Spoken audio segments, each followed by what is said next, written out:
By the end of this lecture today, I want us all to have a better understanding of what power and morality means to us.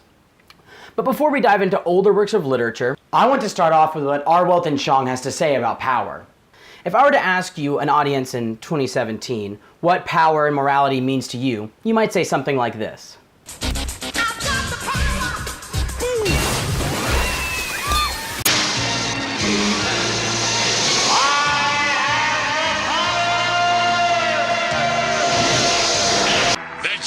What does the scouter say about his power level? It's over 9,000!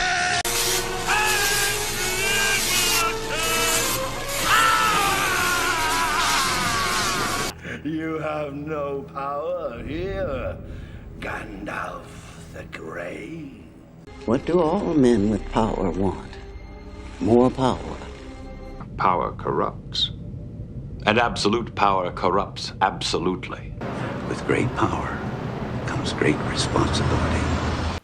One common thread we see through these quotes on power is how often power links to morality.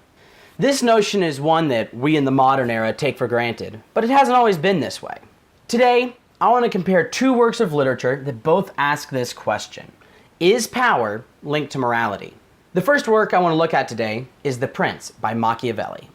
Machiavelli grew up in late 1400s Florence among a fractured government.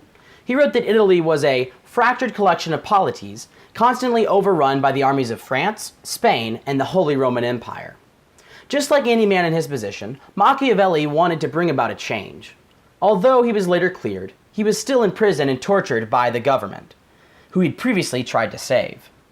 As you might imagine, this left a poor taste in his mouth, and led him to write his masterpiece of political literature, The Prince.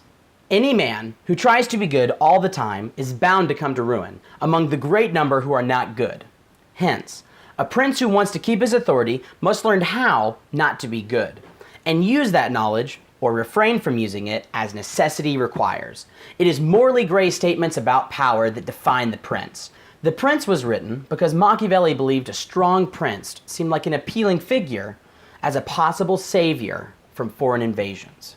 Books that were written with the idea that young rulers would read them to figure out the world was not something new in literature. But Machiavelli brought an interesting view in that he provides advice that many of his contemporaries found appalling. Such as, since men are wicked and do not keep their promises to you, you likewise do not have to keep yours to them. Or, wisdom consists of knowing how to distinguish the nature of trouble and in choosing the lesser evil. And finally, it is much safer to be feared than loved, because love is preserved by the link of obligation, which, owing to the baseness of men, is broken at every opportunity for their advantage. But fear preserves you by a dread of punishment which never fails. While these powerful statements on how to rule show Machiavelli's stance on our question, none does more than his most famous quote: "Politics have no relation to morals." With this, Machiavelli turned politics from a family business into a science. By taking out morals, your only goal would be to gain power in any way possible. How Machiavellian, eh?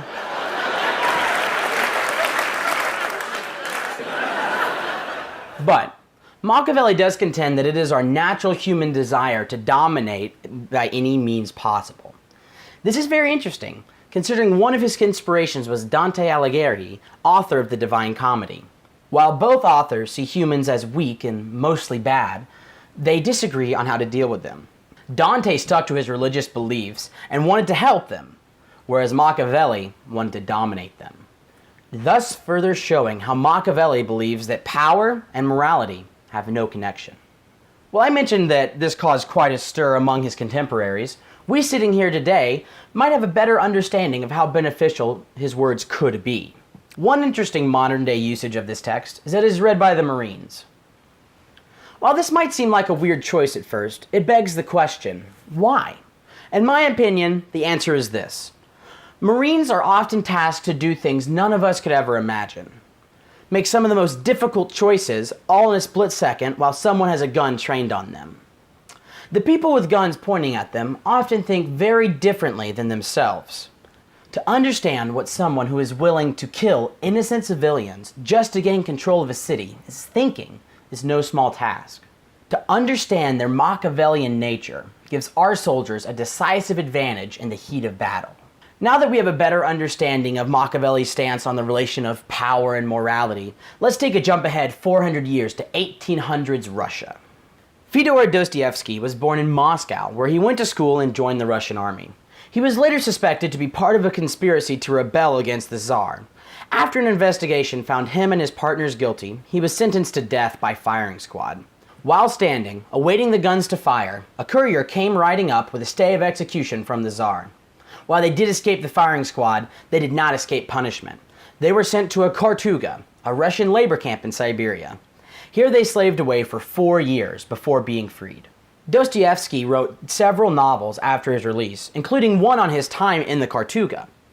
These novels were received with much acclaim. He later wrote a work called Notes from the Underground, a 2-part book, with the first being essay-like and the second being in a narrative style. The story follows a 40-year-old man, simply known as the Underground Man, who lives on the outskirts of St. Petersburg. This is particularly interesting since Dostoevsky himself was a 40-year-old man living on the outskirts of St. Petersburg. But don't worry, the author, character, totally different time. It's not writing about political intrigue, nothing. It's totally separate.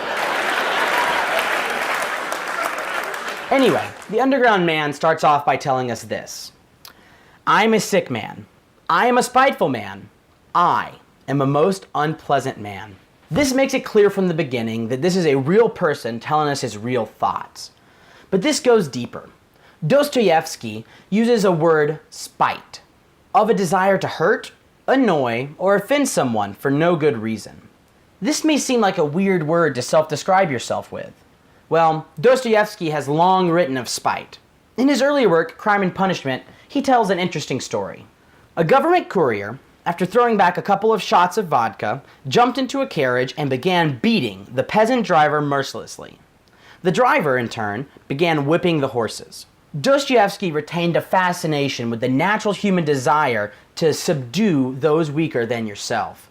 This leads us back to Notes from the Underground, where the Underground Man tells us of his many spiteful endeavors. I used to be in government service, but am no longer. I was a spiteful official. I was rude and took pleasure in being so. When petitioners used to come for information to the table at which I sat, I used to grind my teeth at them and felt intense enjoyment when I succeeded in making anybody unhappy. I was lying when I said just now that I was a spiteful official. I was lying from spite. I was simply amusing myself with the petitioners and with the officer, and in reality, I never could become spiteful. I was conscious every moment in myself of many, very many elements absolutely opposite to that. Here we see the Underground Man, in his own words, show us his spiteful nature. He uses his position of power in the government abusively, to have fun with those who need his help. He even goes as far to lie to us, the reader, just for his enjoyment. What Dostoevsky wants us to realize is this: there's pleasure in spite, glory in pain, and that full and true humanity and humiliation. While this might sound crazy, mostly because it is, there is a nugget of truth in there. During the Enlightenment, when looking at all the badness in the world, people asked why. Dostoevsky, as a realist, asked what is the value of badness? How can we benefit from spiteful, irrational, and immoral acts? It is these acts that make us human. If all we did was the right and rational thing, then there would be no adventure, no discovery, no change. Dostoevsky states, "You are confident that then man will cease from intentional error and will, so to say, be compelled, not to want to set his will against his normal interests. That is not all. Then, you say, science itself will teach man that he never has really had any caprice or will of his own, and that he himself is something of the nature of a piano key or the stop of an organ, so that everything he does is not done by his willing it, but is done by the laws of nature. There would be published certain edifying works of the nature of encyclopedic lexicons in which everything will be so clearly calculated and explained that there will be no more incidents or adventures in the world. You have the right to desire something even very stupid and not be bound by an obligation to desire only what's smart. That is the value of stupidity, the value of badness, the value of immorality. It is these things that makes us human. As Madeleine L'Engle famously said, it is the ability to choose which makes us human. If we operated with pre-programmed actions on morality and intelligence, then we are no longer human, but rather machines without any ability to choose for ourselves right and wrong. Dostoevsky firmly believed that using our power in not only immoral but spiteful ways is what makes us human. That brings us to the question at hand.